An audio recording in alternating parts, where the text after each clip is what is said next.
नमस्ते. Aditya motivation या YouTube channel तुमचं खूप स्वागत आहे. मला असं सपोर्ट प्रेम दिल्याबद्दल तुमचे खूप खूप आभार आणि धन्यवाद.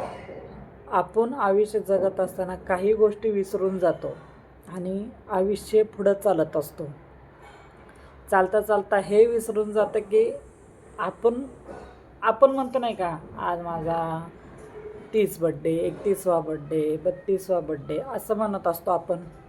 पण ते बड्डे आपण मोजत असताना पण आपण आपलं वय छोटं होत चाललं हे विसरूनच जातो आणि आनंदात जगायचं आणि एन्जॉय करायचं हे सगळं विसरून जातो आणि कामात आपण सगळं पॅक करून घेतो आणि आयुष्य जगायचं विसरून जातो. कारण की आपल्यावर जबाबदारी असतात, मुलाची, नवऱ्याची, सासऱ्याची, फॅमिलीची, पाहुण्यांची, रावळ्यांची, सगळ्यांची जबाबदारी बाईलाच असते.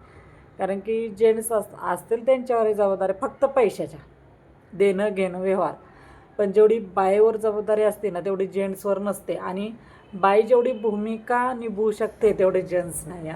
सॉरी, जेंट्सला राग वाटेल, पण माझा बोलण्याचा उद्देश आहे की जेंट्सला एवढे जबाबदाऱ्या नसतात जेवढ्या लेडीजला असतात.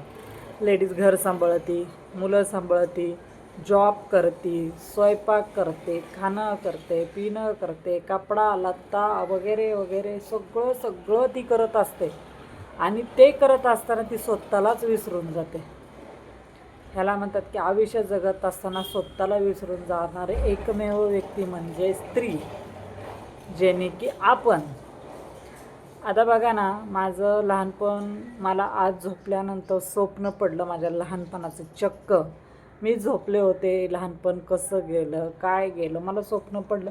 मग त्यावेळेस डोक्यात भरपूर कल्पना येत होत्या की व्हिडिओ आपण बनवावं, शेअर करावं नाही का, असं आपलं लहानपण असं गेलं, इथं गेलं तिथं गेलं. माझं लहानपण माझ्या गावी गेलं, अकलूजला. म्हणजे अकलूजला नाही आहे, मी खुद्द आहे ती वेळापूरमध्ये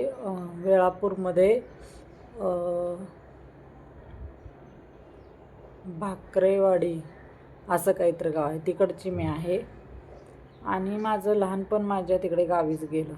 खूप हालात गेलेलं आहे माझं लहानपण. मला आठवतं बरेचदा मी बऱ्याचदा गोष्टी जगायच्या विसरूनच गेल्या.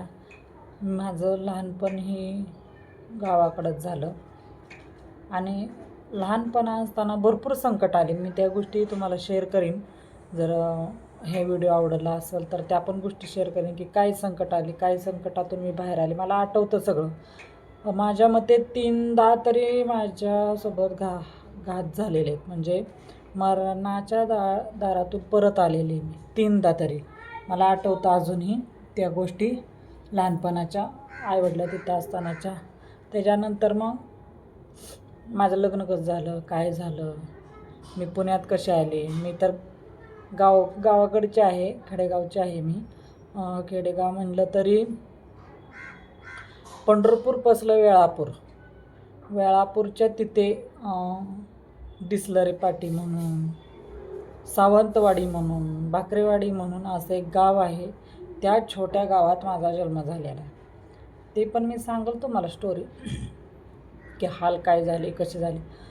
संघर्ष प्रत्येकाला लिहिलेला असतो आणि प्रत्येक ही व्यक्ती हालातूनच वर आलेली असते. सहजासहजी कोणाला काय भेटत नाही.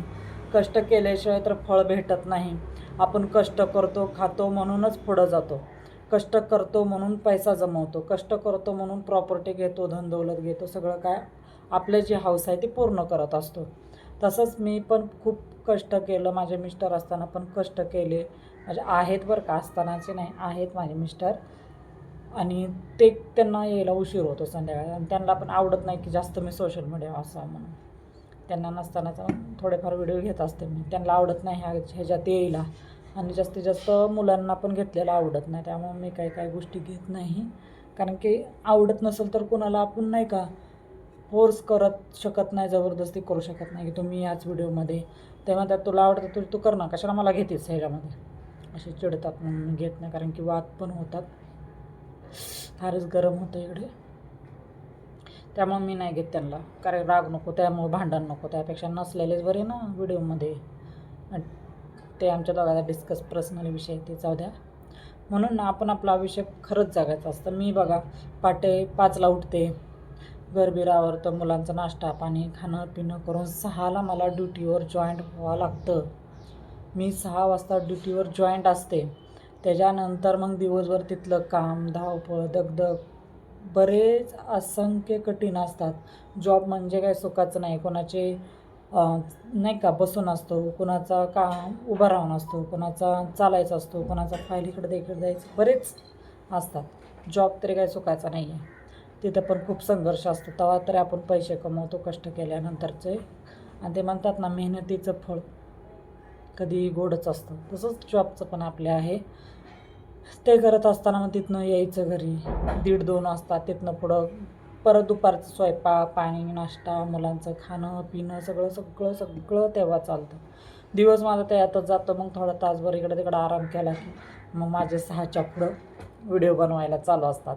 म्हणून म्हणते ना संघर्ष फार कठीण असतो. म्हणून खरंच आपलं वय आहे तोपर्यंत खूप आनंदात जगा. आयुष्य जगून घ्या. मेलं गेलं कुणी बघितलं. परत तर आपल्याला जन्म आहे की नाही पुरं तोपर्यंत आधीच आपलं आयुष्य जगून घ्यायचं मस्त. म्हातारपणी एन्जॉय करून काय करणार. एकदम नाही का आपली ज्यावेळेस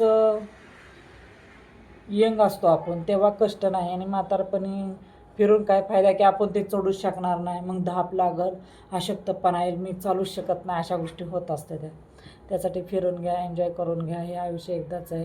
त्यामुळे खूप आनंदात राहा आनंदात जगा. असेच प्रयत्न करत राहा छान छान. आणि तुमच्या प्रयत्नाने सपोर्टने माझ्या व्हिडिओला खरंच खूप प्रोत्साहन भेटतं. मला आवड नव्हती सोशल मीडियाची खरं म्हणलं तर. कारण की करिश्मा म्हटली की ताई तुम्ही खरंच चालू करा की माझे जे यूट्यूब फॅमिली आहे त्यांना तुमचे विचार आवडतात. तुम्ही खरंच चालू करा म्हणून मी केलेलं नाही. तर मलाही खरं कधी इंटरेस्ट नव्हता. ह्याच्या आधी पण होता माझा चॅनल पण मी चालवला नाही. आता टाकला घेतला तर मी चालवते. कारण की करिश्मा म्हणजे ताई करा ना प्लीज म्हणून मी केलेलं आहे ह्या गोष्टी. तुमचाही छान प्रतिसाद सपोर्ट भेटतो याच्याबद्दल तुमचं खूप खूप धन्यवाद. असंच प्रेम सपोर्ट राहू द्या. आणि खरंच प्रत्येक व्हिडिओला ही लाईक करा की मला वाटेल की खरंच तुम्ही सर्व लोक सपोर्ट करता. लाईक आणि शेअर पण करा. चला भेटू नेक्स्ट व्हिडिओ. बाय.